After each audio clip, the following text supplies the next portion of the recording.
She only meant to clean out a corner of her dad's old garage. But what Sarah Harper found inside a dented red toolbox would unravel a mystery buried for decades. And when a stranger collapsed at her feet 48 hours later, everything changed. What secret was hidden behind the wrench and grease? The rain hadn't stopped all morning. Fat drops splattered on the gravel outside, turning the dirt lot into streaks of mud and puddles.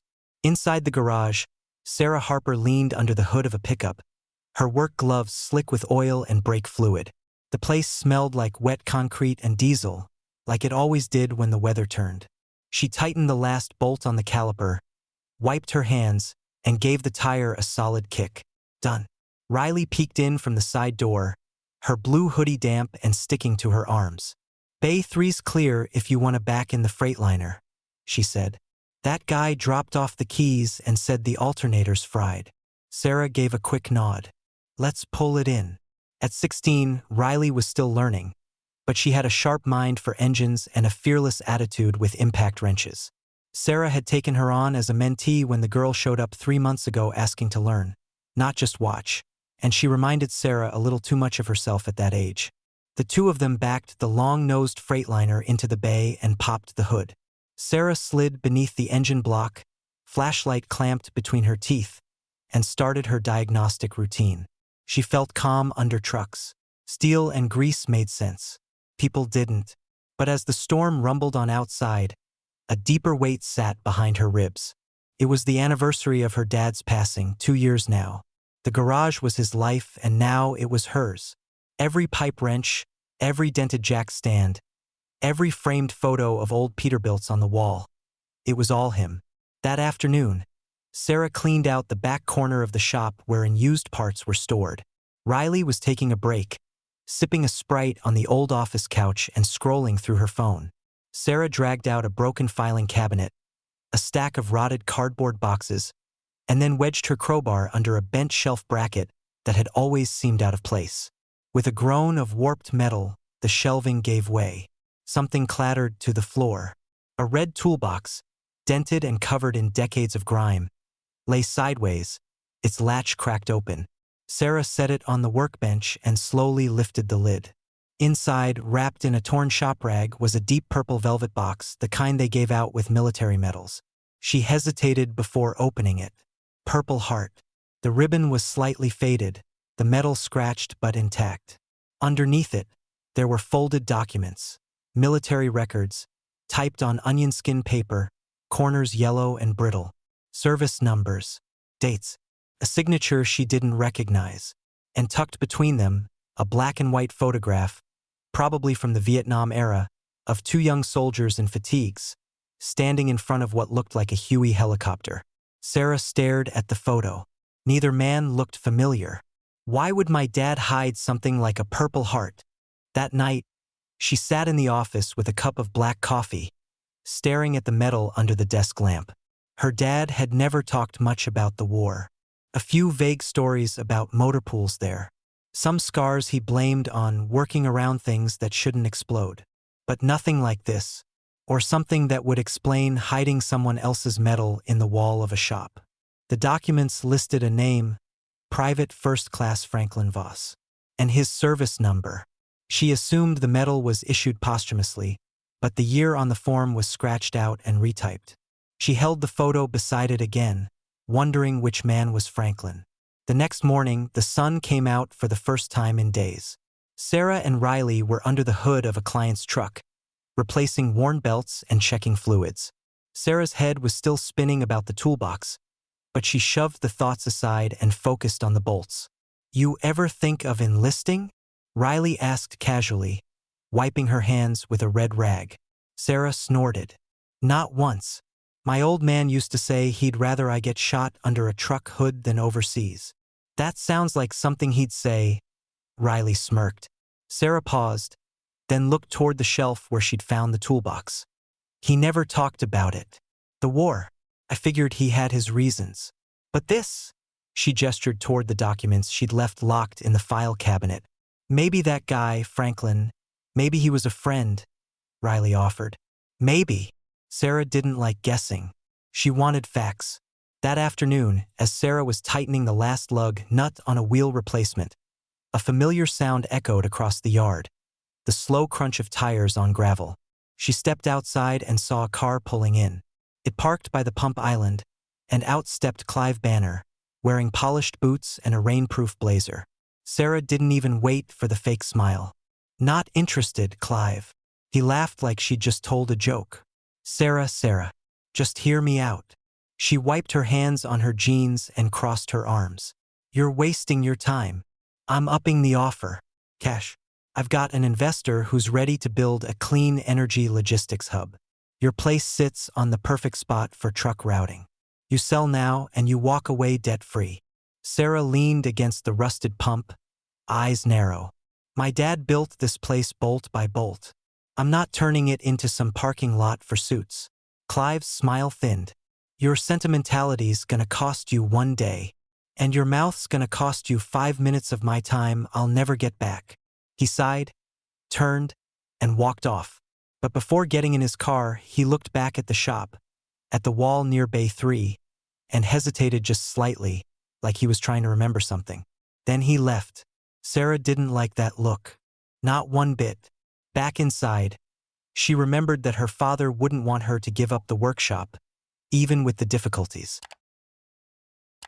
The engine of the old Freightliner rumbled steady in Bay 3, its familiar hum echoing against the steel walls of the garage. Sarah crouched beside it, tightening the last bolt on the new alternator, her forearms streaked with grease.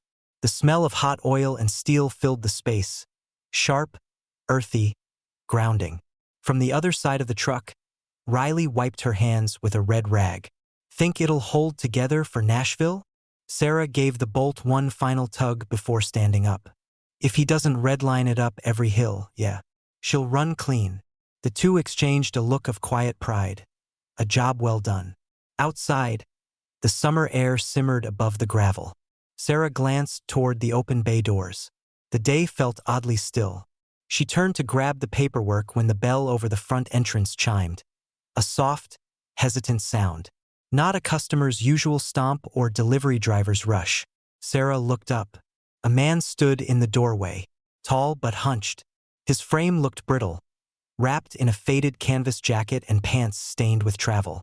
His face was gaunt, skin pale against a scraggly gray beard.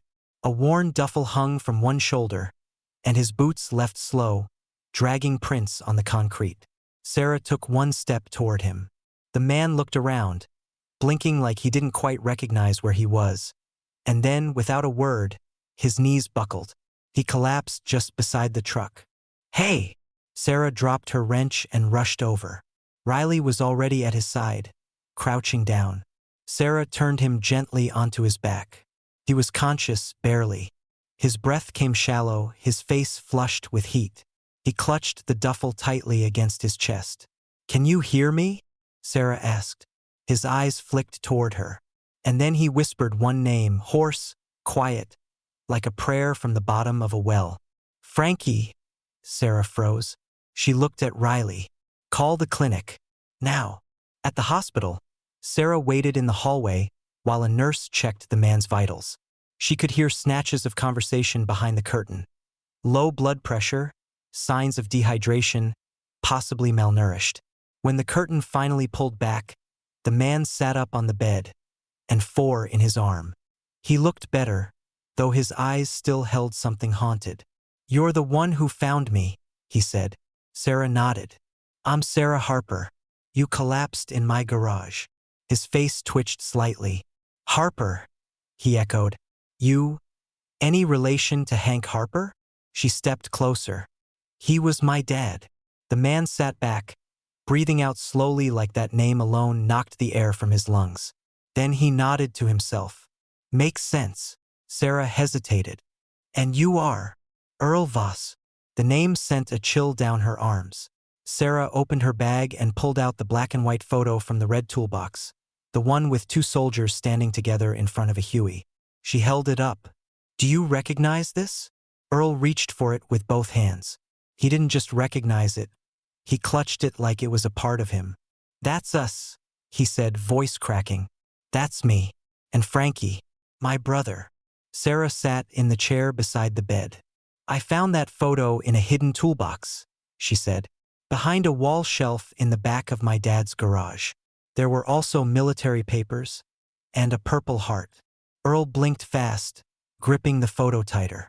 I thought it was gone forever. That photo was all I had left of him. Sarah waited. She could feel something big hovering just beneath the surface, something he'd been holding for years. I've been searching for Frankie since 1971, Earl said. We were both stationed near Chu Lai. Same unit, different squads. One day I got reassigned. He didn't. Then the reports started saying he'd gone AWOL. Deserted. But that's not who Frankie was. Sarah listened, still. It wasn't just grief in his voice. It was defiance, guilt, desperation.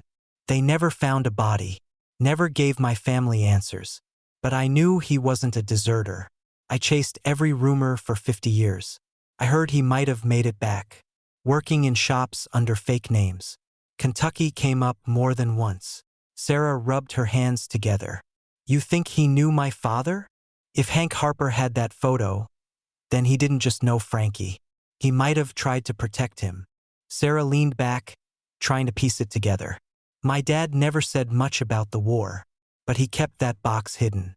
Like it mattered. Earl nodded. Then it does. That night, after making sure Earl was resting safely and promising to bring the photo back to him, Sarah returned to the garage alone. The gravel crunched under her boots as she stepped through the side gate. She unlocked the back door and flipped the breaker switch. Fluorescent lights buzzed overhead, one flickering near the back wall. The shop was quiet.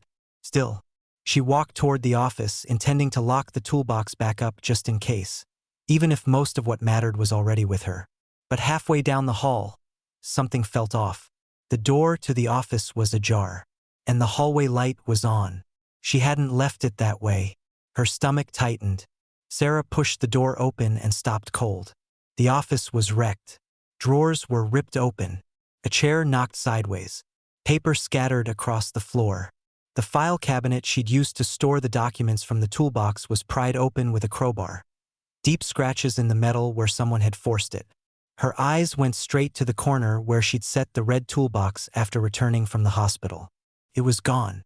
She moved toward the desk, searching the mess for anything else missing. The register was untouched. Her tools, untouched.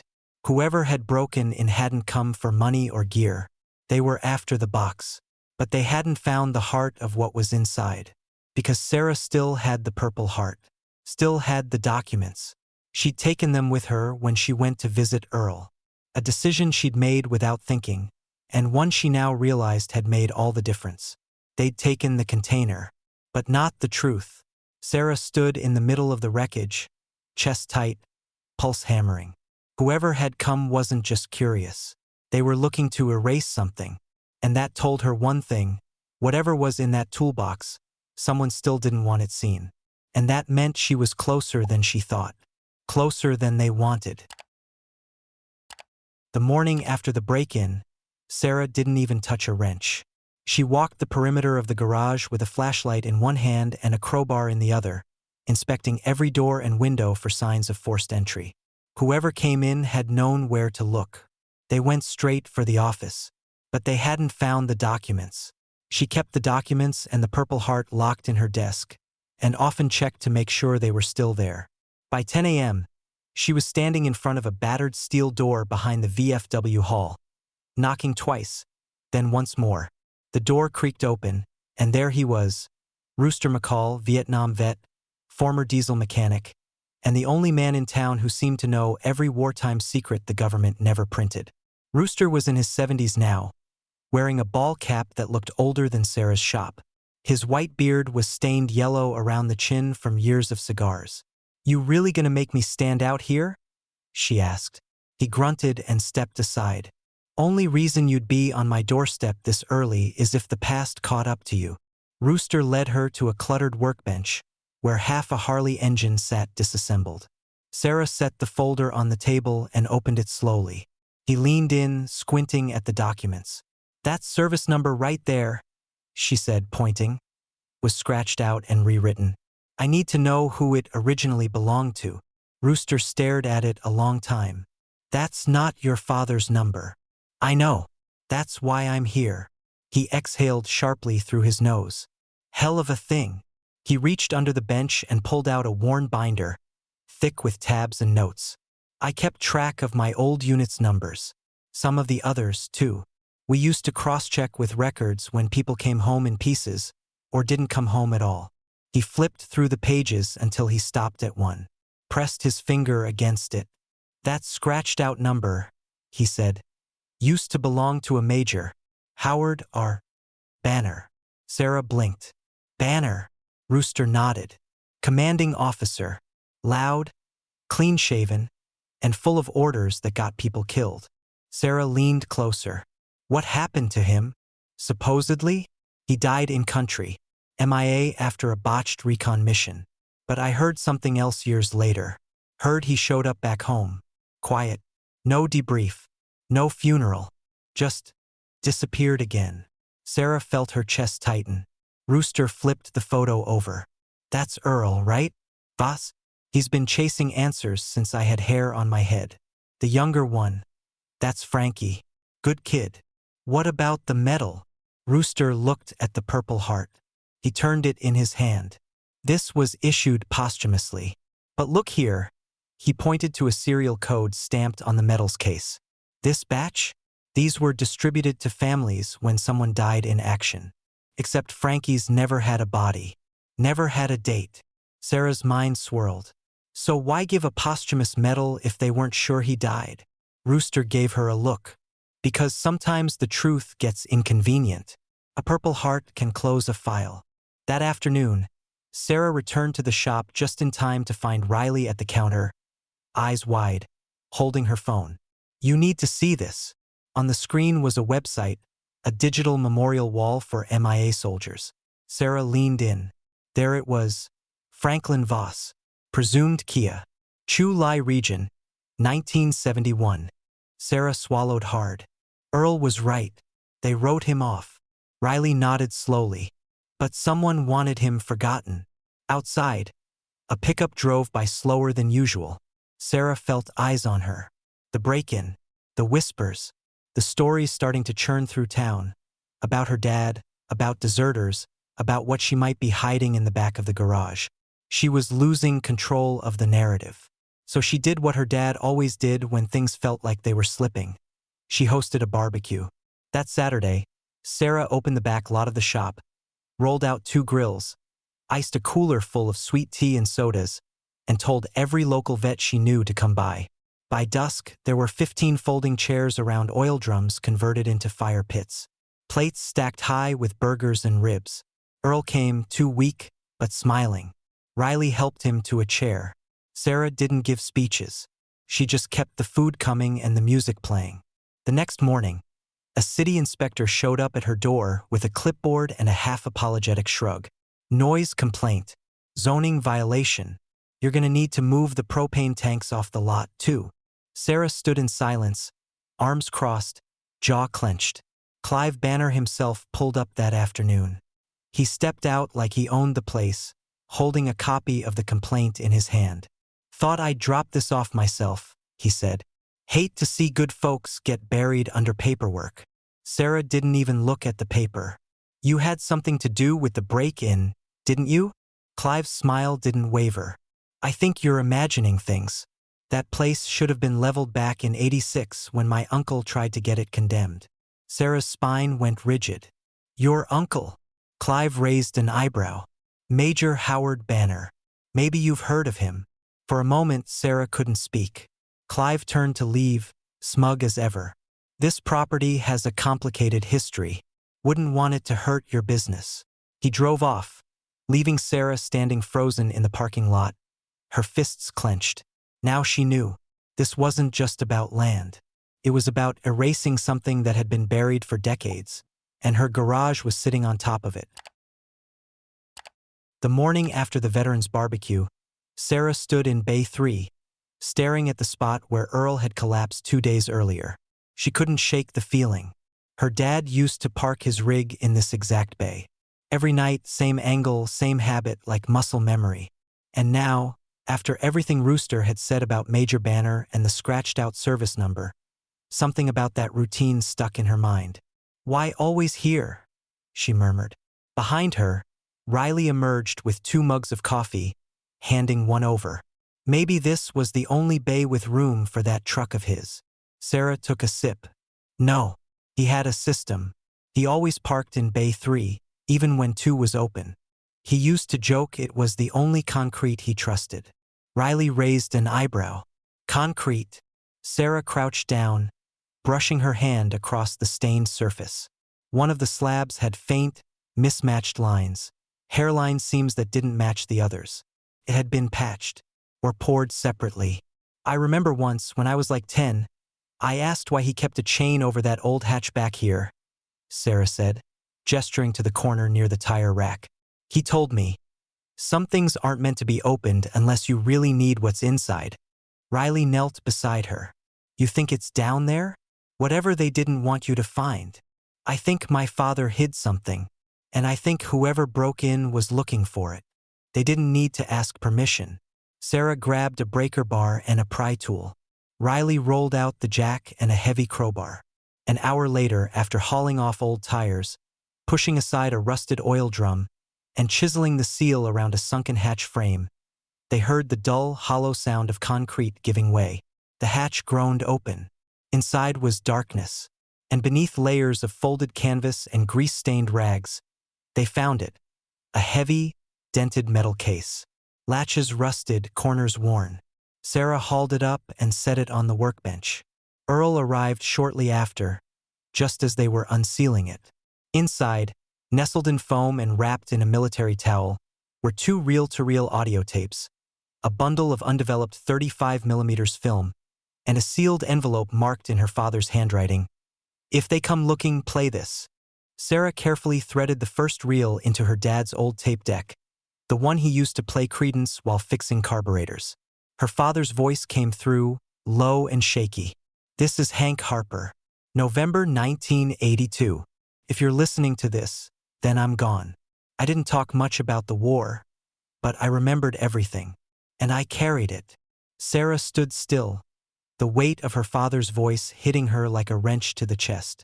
In 71, I was ordered to list 3 men, including a kid named Frankie Voss, as deserters. But they weren't. What happened was Banner's informant botched a recon op. Civilians died. Banner gave the order to erase the mission and bury the names. I refused, so he buried me instead. Transferred me out, blacklisted my reports. Told me if I ever spoke up, I'd lose everything. But Frankie, he tried to blow the whistle first. That's why they said he ran. Sarah hit pause. Earl was sitting in silence, fists clenched in his lap. That voice, he said softly. He never forgot, not even once. Sarah pulled the envelope from the case and handed it to him. Inside were photocopies of personnel rosters, transcripts, and a written timeline, everything Hank had managed to save. Earl stood slowly. I know who to send this to. That night, just before closing, Clive Banner was there again. He got out in a clean shirt and leather boots, flanked by 2 men in dark suits. Their ties were stiff, and their expressions colder than engine steel. This is private property, Sarah said, standing her ground. Clive smirked. It's also in violation of half a dozen codes, thanks to your little party the other night. If you don't want things to get messy, I suggest you turn over any materials your father may have left behind. She didn't flinch. You mean the materials that prove your uncle falsified military records? That he built a cover-up and let 3 families think their sons deserted them? One of the men stepped forward. Clive raised a hand to stop him. You're making this harder than it needs to be, Sarah. She took a slow breath. And you're about to find out just how loud the truth can be when you try to bury it. Behind her, the lights of a pickup flicked on. Earl was sitting in the passenger seat, cell phone to his ear. You might want to leave now, Sarah said, because by morning, those tapes will be in the hands of people who actually served with honor. Clive didn't respond. He glanced at the suits, then back at Sarah, jaw tight. You have no idea what kind of war you're walking into. Sarah's voice was steady. I'm not walking. I'm standing, right where my father did.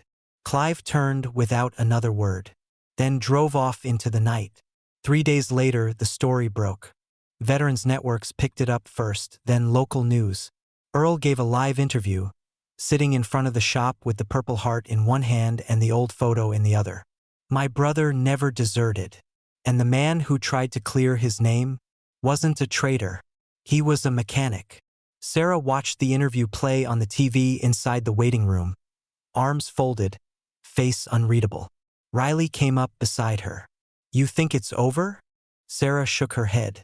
No, but I think now, at least people will start asking the right questions. She looked out at Bay 3. The concrete had been patched back over. The grease stains were still there. Some things don't wash away, and that wasn't a bad thing. She picked up a socket wrench and turned to the truck waiting in the bay. There was always work to do, but now it meant something more. She didn't just fix trucks anymore. She restored legacies. This story reminds us that behind every dusty toolbox, there could be a lifetime of truth waiting to be heard. What would you do if your father's past came knocking?